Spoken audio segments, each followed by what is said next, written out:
আজ সকালবেলায় মা বাড়ি চলে যাবে, সেজন্য সুদীপ্ত মাকে রোডে পৌঁছে দিয়ে আসতে যাচ্ছে।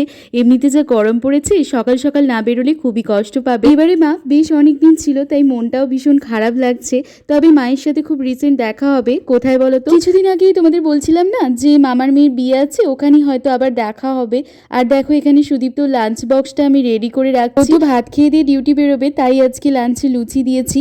বেশ অনেকদিন ধরে খেতে ইচ্ছা করছিল, আর এত গরম পড়েছে তাই আটার লুচি বানিয়েছি। আটার লুচিও বেশ টেস্টি হয় খেতে, তো একটা লাড্ডুও দিলাম সঙ্গে। আজ আমার জবা গাছে বেশ অনেকগুলো ফুল ফুটেছে, দাঁড়াও তোমাদের দেখাচ্ছি। এই যে স্নান দান করে এখন চলে এসেছি, আর এই ফুলগুলো তুলে পুজো করব।